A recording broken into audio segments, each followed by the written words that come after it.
En formación de recursos humanos ha participado dirigiendo 6 tesis de licenciatura. También ha presentado trabajos en congresos nacionales e internacionales y en colaboración con alumnos de licenciatura. Sus líneas de investigación son la producción, escalamiento y cosecha de microalgas, extracción y estabilidad de R-ficoeritrina, así como la aplicación en alimentos. La ponencia que va a presentar es el potencial del Porphyridium cruentum en el desarrollo de hotcakes libres de gluten. Le cedo la palabra, maestra. Sí, muchas gracias por la presentación.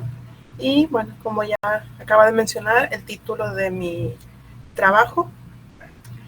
Y ese trabajo está enfocado principalmente porque todos conocemos la enfermedad celíaca y que esta es ocasionada por la ingestión de la principal proteína del trigo, y esto ocasiona una inflamación crónica del intestino delgado. Y debido a esto se ha estado buscando una forma de obtener proteínas para alimentos, pero a través de microorganismos. En diferentes países se han llegado a cultivar comercialmente varias especies de microalgas y la biomasa obtenida se ha utilizado en aplicaciones alimentarias. El mercado de los alimentos funcionales, donde se utiliza la biomasa de las microalgas, se ha estado desarrollando rápidamente. Aquí tenemos algunos ejemplos de alimentos que en su formulación cuentan con microalgas. Por ejemplo, tenemos snacks, una barrita con Artospira pratensis, bebidas que en su formulación tienen Chlorella vulgaris, galletas con Artospira, pasta incluso que en su formulación tienen estas diversas especies de microalgas, y así como eso también podemos encontrar muchísimas más en el mercado. Pero al ser tendencia las microalgas en aditivos naturales y al incorporarse en alimentos, esto ha ayudado a que puedan obtenerse beneficios para la salud debido a sus compuestos bioactivos. Pero el consumo de las microalgas se limita a pocas especies por cuestiones de seguridad, factores comerciales e incluso demanda del mercado. Entre las especies de microalgas, muy pocas pueden ser reconocidas como GRAS, que significa generalmente reconocido como seguro, ya que para lograr esta certificación se requiere de cierta inversión de tiempo y dinero.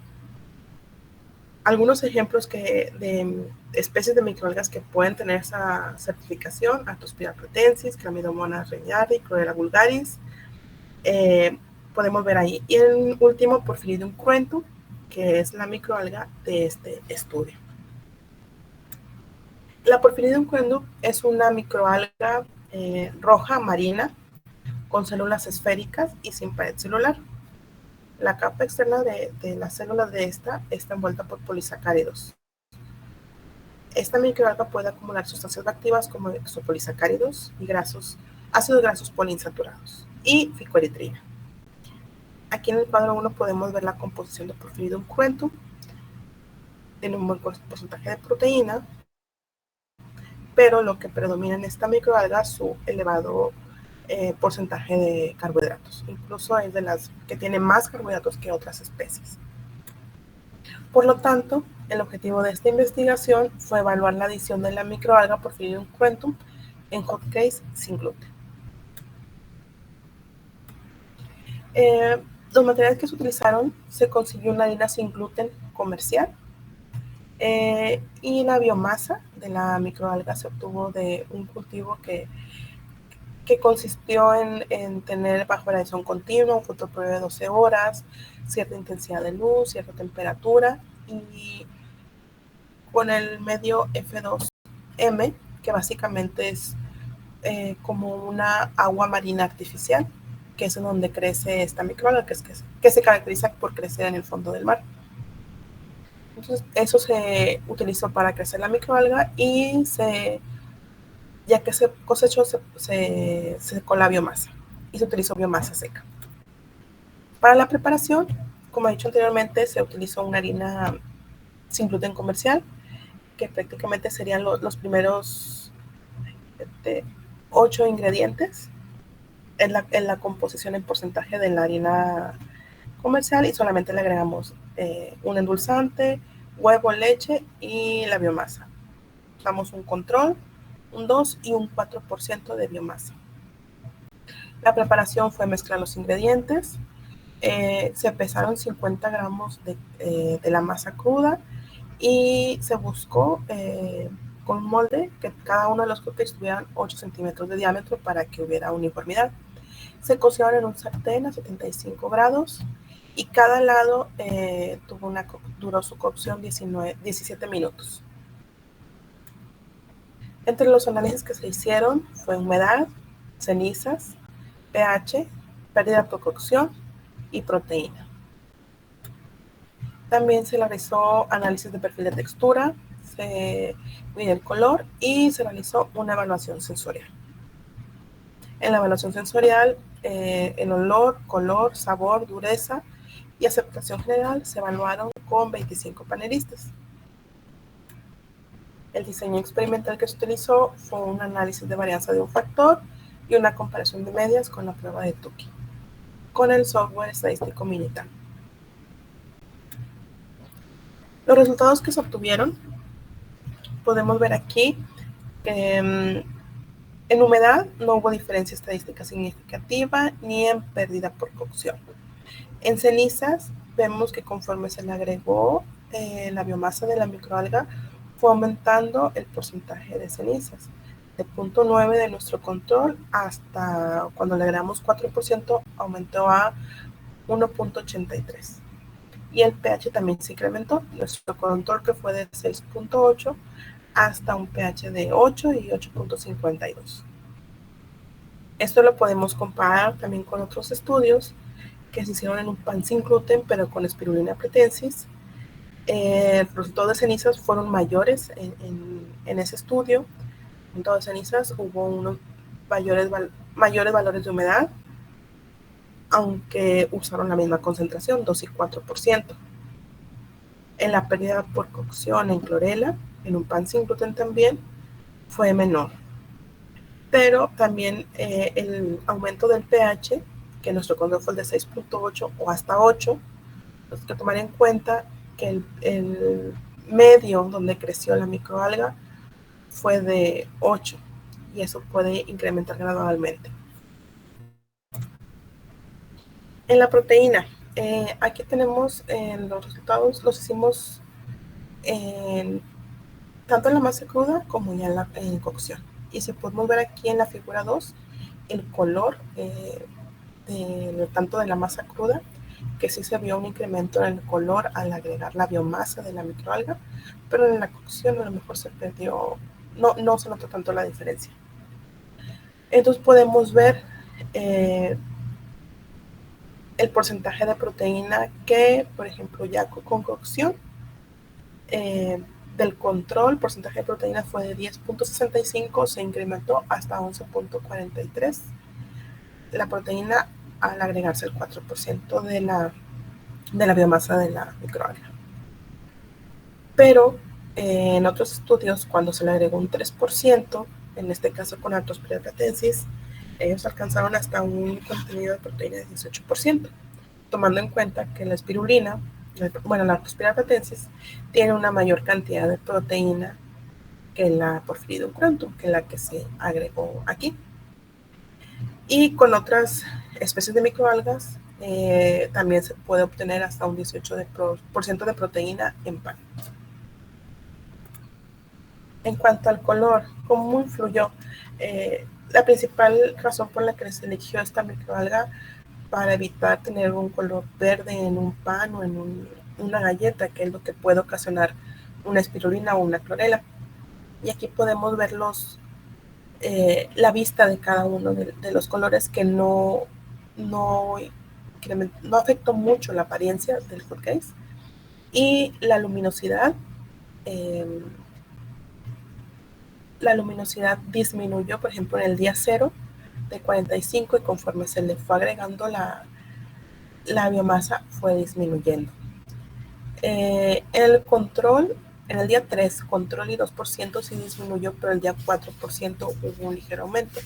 También aquí puede haber, porque fue hasta el día 3, pudo haber afectado el día de almacenamiento ese dato, que se esperaba que disminuyera todavía más.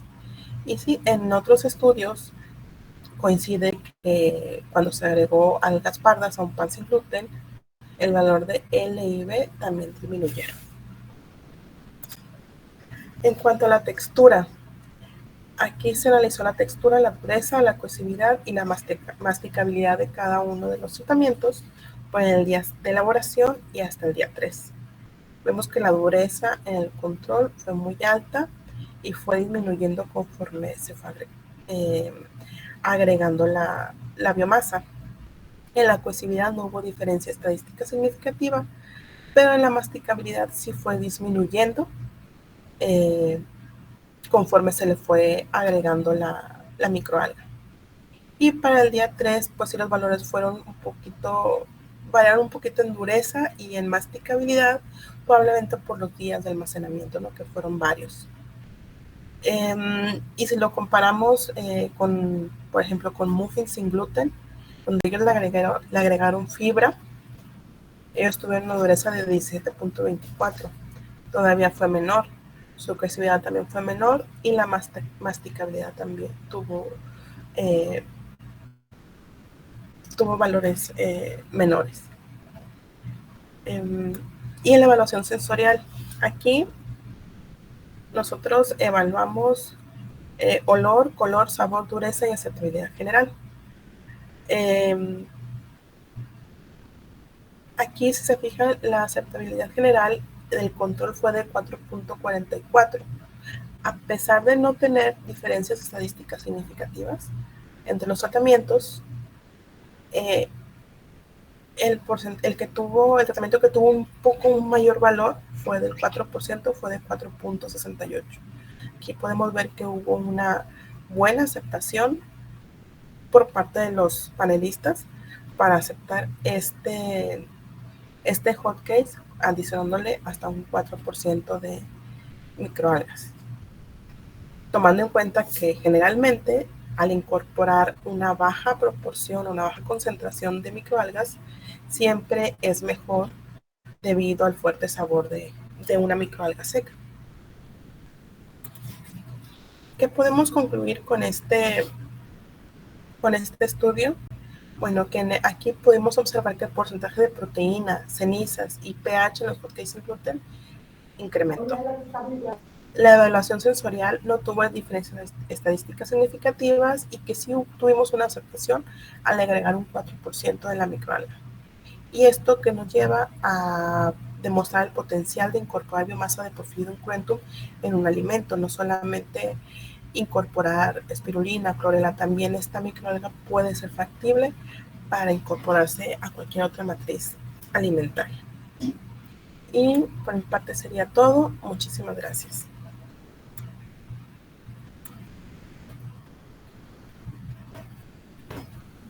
Muchas gracias, maestra, por su presentación. Muy interesante el tema. Dejamos la parte de la presentación. Abrimos la sección de preguntas. Si gustan levantar su mano, quien quiera participar.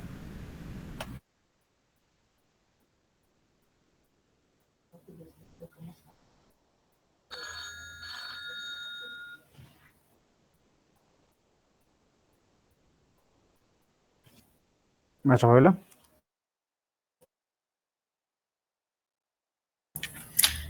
Maestra Elizabeth, nada más tengo curiosidad.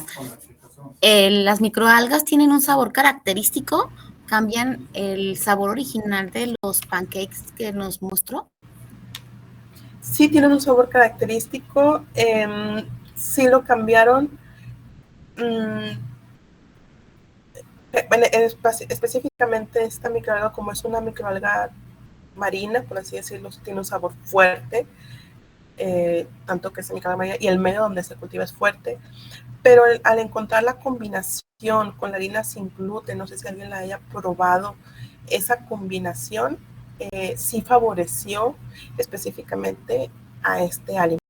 No sabemos, todavía no hemos hecho pruebas con otros alimentos, probablemente ese sabor fuerte pueda no ser tan favorable en otros, pero por el sabor un poco insípido o sí, sin sabor de la harina sin gluten, fue lo que nos ayudó a tener una buena aceptación. Ok, muchas gracias, maestra. Mira.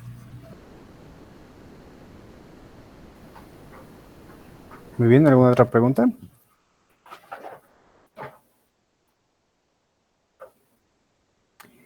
Maestra, yo tendría una, así un poco rápida, pero en cuestión económica, ¿qué tan viable sería poder incorporar estos nutrientes dentro de la propuesta? ¿Qué tan viable sería incorporar esta microalga a un alimento? Sí, ya digamos, venderlo, no sé, a alguna empresa que manejen tipo ya de harinas preparadas, como para incorporarla a estas harinas. Definitivamente el costo para el cultivo de esta microalga es mayor, no es tan económico como una espirulina o una clorela, que son muy fáciles de cosechar, de cultivar. Este sí, sobre todo, por ejemplo, ahorita en esta época estamos batallando mucho para cultivarla, precisamente por el calor. Entonces, eso hace que se incrementen los costos. Y esta microalga particularmente se ha usado más para la extracción de un colorante rosa. Es para lo que más se usa, ¿no? La extracción de un colorante rosa, de un pigmento rosa, enfocado más a cosméticos o medicamentos, y ya se puede incrementar el costo, y ya el costo del cultivo, de la producción de esta microalga, pues se puede compensar con la venta del producto que se elija. Pero sí siento que definitivamente sería o incrementar el valor del alimento para poder que sea redituable. Ok, o aprovechando a lo mejor la característica para un red velvet tal vez, ¿no? De los panes rojos. Sí, sí, nada más que aquí lo que hay que cuidar mucho es también el color. Si vimos ahorita que el color no, a veces no favorece mucho, también la temperatura puede afectar un poquito el color. Sí sería una muy buena opción, pero sí, sobre todo sería un alimento de un costo más elevado.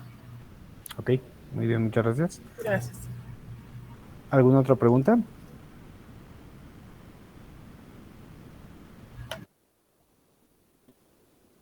Bien, si no hay más preguntas, agradecemos a la maestra Valverde su presentación y pues el esfuerzo por un par de presentaciones hoy. Esperamos que un break que le asignamos por ahí le haya sido útil. Pues bueno, sería todo por la parte de biotecnología y alimentos para este simposio. Los invitamos a participar en el taller del programa de estímulos docentes a partir de las 3 de la tarde, aquí por este canal. Se pueden reconectar nuevamente desde la página del simposio. Muchísimas gracias, buen provecho.